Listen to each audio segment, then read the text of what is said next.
I chose to try out for this play because I believe it's a really important piece in history, and I really wanted to see how it would come alive. And I think it would have impacted me too, getting to understand this young girl and what she went through and how brave she was during it. At last. What were you writing that was so funny? Nothing about me, I hope. Can't I take a peek? No, Mrs. Von Don. Not even a little peek? Not even a little peek, Mrs. Von Don. All right, fine. Even though the time difference is different, I can still relate to Anne because I feel like we're both passionate about things, and she always tries to have a little bit of hope. And I know in my own life, when things get hard, I always try to have a little bit of hope, even if other people are looking down on the situation.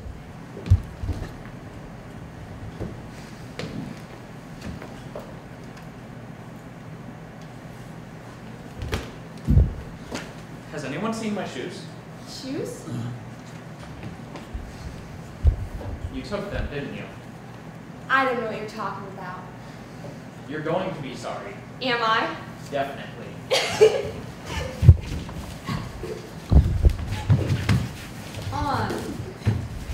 Wait till I get you. I'm waiting. Here. Oh, you're strong, but you won't get them away from me. I'm making you mad. You're getting really mad now. I learned from being in this play that even though the circumstances aren't always the best, even having that little bit of hope can inspire other people to have hope too. And if it wasn't for Anne, I believe that everyone would have given up a lot quicker. You and I, we've always understood each other, you know. You taught me something, Annika. The day we came here. You remember when we came, your mother and Margaret were numb, couldn't speak, couldn't move. I was a wreck with worry. But you skipped around the room, calling it an adventure. You taught me you could escape. What are they all doing? They're not even mentioning the word Jew. The trains keep leaving. Why don't they bomb the tracks? It is really important to me. My heritage is Jewish. It is culturally a part of me, ethnically a part of me.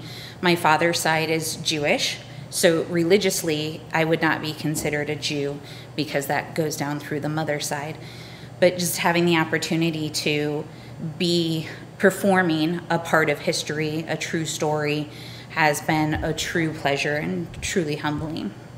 So when you heard the Art Center was doing the Diary of Anne Frank, did you think, I got to be in this? I was scared. I haven't done a performance in almost 25 years. Wow. And so I actually initially thought, there's no way I could do this. And at the literally 11th hour, I auditioned, and the opportunity came up for me to play Edith Frank, and I'm truly grateful. I feel the end will never come.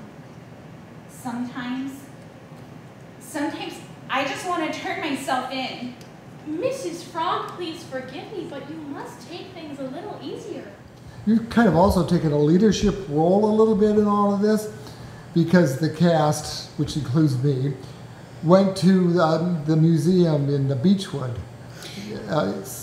You must have thought that the cast needed maybe a little bit more background on being Jewish.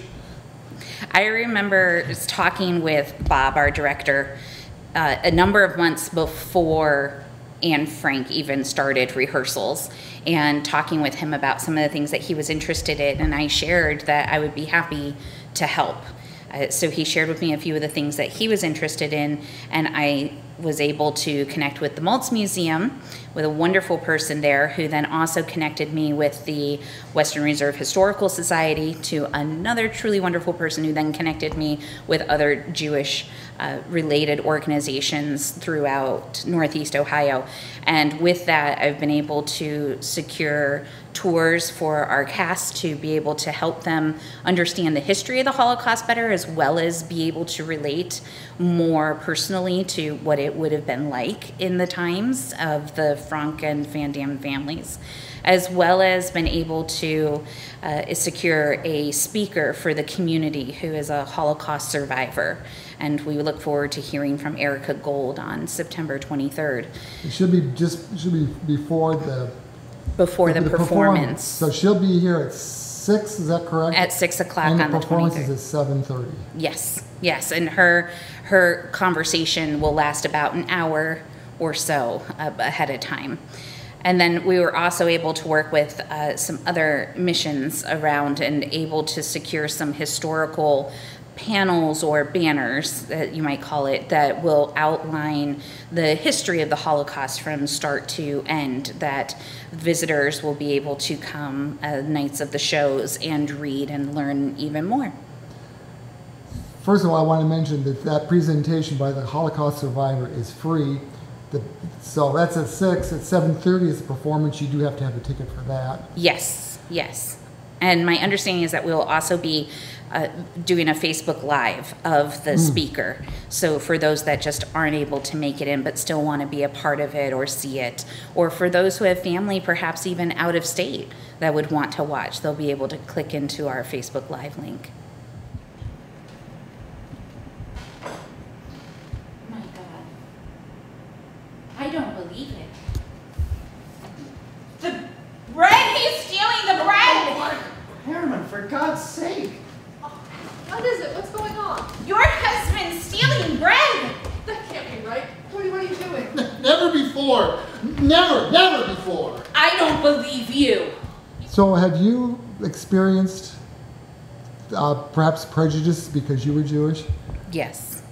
As young as 5, I can remember swastikas being drawn on bus seats in front of me or on my folders or papers at school. I had no idea what that meant. I had no idea that there was anything wrong about that.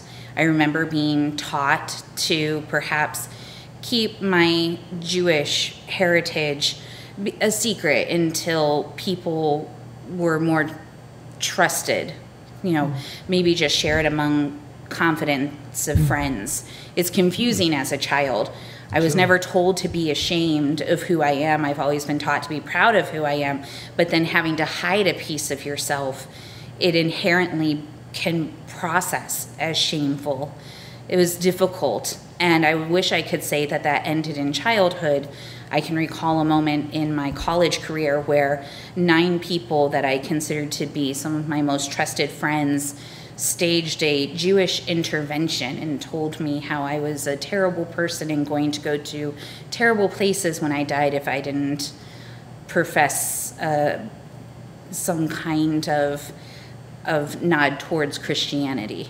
And If he steals once, he'll steal again. Every day I watch my children getting thinner. And you come down in the middle of the night stealing food that should go to them.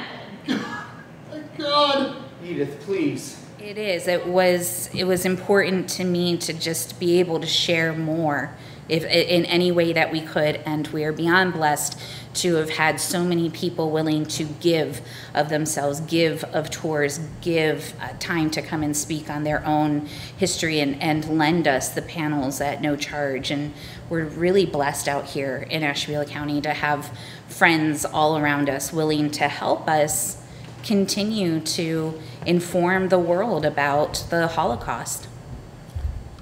I know that they're making plans, counting down the days till the war is over, but I have to tell you, I feel the end will never come.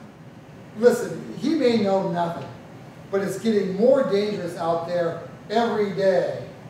You can't trust anyone. You must be more quiet. Quiet! Everyone, the most wonderful, most incredible news. What is it? The invasion has begun. Well, did you hear me? The invasion, it's happening right now. You can feel it in the streets, the excitement. I ran to tell you before the workmen got here, this is it. They've landed on the coast of Normandy. I can't believe it. We've been away so long. I can imagine it though. To walk along a canal, to everything. I'm afraid to let myself think about it. To have a real meal, it doesn't seem possible.